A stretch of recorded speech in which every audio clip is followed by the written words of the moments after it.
নমস্কার বন্ধুরা, শাকিস ডায়েরি চ্যানেলে আপনাদের সবাইকে স্বাগত জানাই। কেমন আছেন আপনারা সবাই? আশা করছি ভালো আছেন। আজ আমি চলে এসেছি আমার ননদের বাড়ির অন্নপূর্ণা পুজোয়।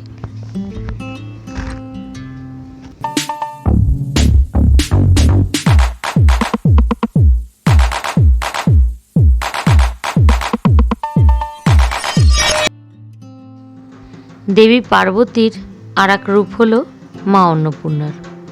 কথিত আছে একবার দেবাদিদেব মহাদেব দেবী পার্বতীর কাছ থেকে ভিক্ষা গ্রহণ করেছিলেন। সেই সময় দেবী পার্বতী হয়ে উঠেছিলেন মা অন্নপূর্ণা রূপে। মায়ের এই ভিক্ষা প্রদানে মহাদেব সন্তুষ্ট হয়ে কাশীতে মা অন্নপূর্ণা মন্দির স্থাপন করেছিলেন। তাই বাসন্তী পুজোর পরের দিন অষ্টমী তিথিতে মা অন্নপূর্ণার পুজো হয়ে থাকে। প্রতি বছরের মতো এবছরও আমরা যথেষ্ট নিষ্ঠা সহকারে মা অন্নপূর্ণার পুজো করে থাকি। আমাদের এই পুজো ৩৩ বছরে পা দিল। আগে যখন আমার ননদরা পাতিপুকুরে থাকতেন, সেই থেকে এই পুজোর শুরু। সেখানে অবশ্য মাত্র ৩ বছর পুজো হয়েছিল। তারপর তারা যখন বাঙুরে চলে এলেন, সেই থেকে মা এই ফ্ল্যাটেই পূজিত হন।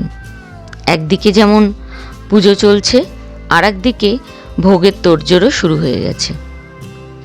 ৫ রকমের ভাজা, পোলাও এইসব তো হয়েছে, এখনও বাকি আছে ফুলকপি আলুর তরকারি, চাটনি, পায়েস, আরও কত কি। অনেকের বাড়িতে যেমন পুজোয় আলাদা কিছু নিয়ম থাকে, আমাদের এখানে কিন্তু সেরকম কোনো নিয়ম নেই। শুধু একটাই বৈশিষ্ট্য, সেটা হলো মার যখন প্রথম পুজো শুরু হয়, তখন যে আদলে মায়ের মুখের ছাঁচটা তৈরি হয়েছিল, এখনও ঠিক সেম ওই আদলেই মায়ের মুখশ্রীটা হয়ে আসছে। আগে যখন ছোটবেলায় মা বাবার সঙ্গে ঠাকুর দেখতে বেরোতাম দুর্গাপুজোর সময়, তখন কারোর বাড়িতে পুজো দেখলে মনটা খুব খারাপ হয়ে যেত। ভাবতাম, ইস, যদি আমাদের বাড়িতে এরকম একটা পুজো হতো কি ভালোই না হতো। কিন্তু বিয়ে হয়ে আসার পর যখন প্রথম এই পুজোয় আমি সামিল হলাম, তখন আমার কাছে ছিল এটা একটা উপরি পাওনা। এদিকে ১০৮টা প্রদীপ জ্বালানোর ব্যবস্থা শুরু হয়ে গেছে। ইনি হলেন হারান্দা, আমাদের ঢাকি। ইনি বহু বছর ধরে এই বাড়িতেই ঠিক এই সময় চলে আসেন। উনি জানেন যে কোন সময় পুজো হয়। আগে আমাদের এই পুজোয় আমাদের অনেক আত্মীয়রা দূর দূরান্ত থেকে আসতেন, কিন্তু চাকরি সূত্রে যেহেতু তারা দূরে থাকেন, তাই তাদের পক্ষে প্রত্যেক বছর আসা হয়ে ওঠে না। কিন্তু তারা মন থেকে কিন্তু এই পুজোটাতে সামিল হয়ে থাকেন। এদিকে আমরা সবাই মিলে ১০৮টা প্রদীপ কে কটা জ্বালাবো তাই হুড়োহুড়ি শুরু করে দিয়েছি। আমার ছেলে, ও বলে ও নাকি বড় হয়ে দাদাদের সঙ্গে কাঁধে কাঁধ মিলিয়ে এই পুজো করবে। শুনে বেশ ভালো লাগলো যে ওর মনের মধ্যেও একটা আলাদা অনুভূতি এই পুজো নিয়ে। এদিকে কুমারী পুজো শুরু হয়ে গেছে। যে কুমারী হয়েছে সে আমার বান্ধবীর মেয়ে। ও সেই ছোট্টবেলা থেকে এই পুজোয় কুমারী হিসেবেই ওকে পুজো করা হয়। এবার চলুন পুরো পুজোটা আপনাদের দেখাই।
এটাই হলো সবথেকে মন খারাপের সময়, বিদায় বেলায় মাকে বরণ করা হচ্ছে।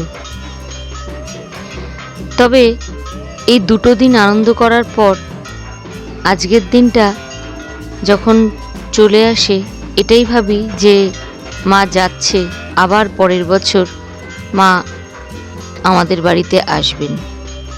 ডিসেম্বরের পর যখন জানুয়ারি মাস পড়ে, তখন নতুন ক্যালেন্ডার হাতে পেলে সবার আগে দেখতে থাকি যে কোন মাসে অন্নপূর্ণা পুজোর ডেটটা পড়েছে। সেই সঙ্গে একটা আলাদা অনুভূতি থাকে, আবার মা আমাদের বাড়িতে আসছেন। আজকে আমরা বিসর্জনে যাব, এটা আমাদের ঠিকই ছিল না, কারণ বিকেলবেলা ওর টিউশন ছিল। সেখান থেকে যে আমরা কিভাবে এসেছি সেটা আমরাই জানি, কারণ মাকে প্রত্যেক বছর বরণ করি, এবছর না করলে মনটা খারাপ হয়ে যেত, তাই কোনো রকমে তাড়াতাড়ি চলে এসেছি। আর আমার ছেলে না এলে ওরাও কেউ যাবে না। আমার ছেলে যেহেতু এই পুজোয় থাকতে ভালোবাসে, তাই সবাই ওর জন্য অপেক্ষা করেছিল। গাড়ি এসে গেছে, এদিকে কনকাঞ্জলি দেওয়া হচ্ছে, মাকে এবার নামানো হবে। সবারই মনটা একটু খারাপই হয়ে রয়েছে। আমরা এবার যাব কুমোরটুলি ঘাটে।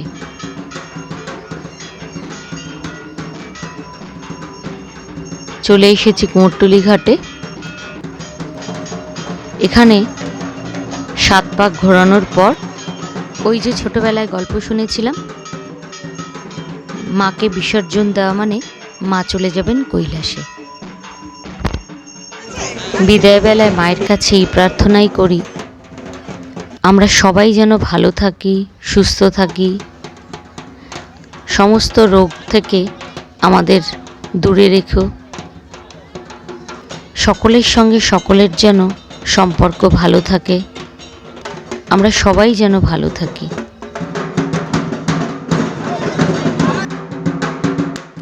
অনেক দিন পর একটা বড় ভিডিও দিলাম। অন্নপূর্ণা পুজো নিয়ে এটা ছিল আমার একটা ছোট্ট প্রয়াস। আশা করছি আপনাদের সবার ভালো লেগেছে। আমায় কিন্তু কমেন্ট করতে ভুলবেন না যে এই ভিডিওটা আপনাদের কেমন লাগলো। যারা এখনও আমার চ্যানেলটাকে সাবস্ক্রাইব করেননি, তারা প্লিজ সাবস্ক্রাইব করে দেবেন, যাতে আমি ভবিষ্যতে আরও ভালো ভালো ভিডিও আপনাদের সামনে তুলে ধরতে পারি। আজ এইটুকু। আগামী দিনে আবার একটা নতুন ভিডিও নিয়ে আপনাদের সামনে হাজির হব।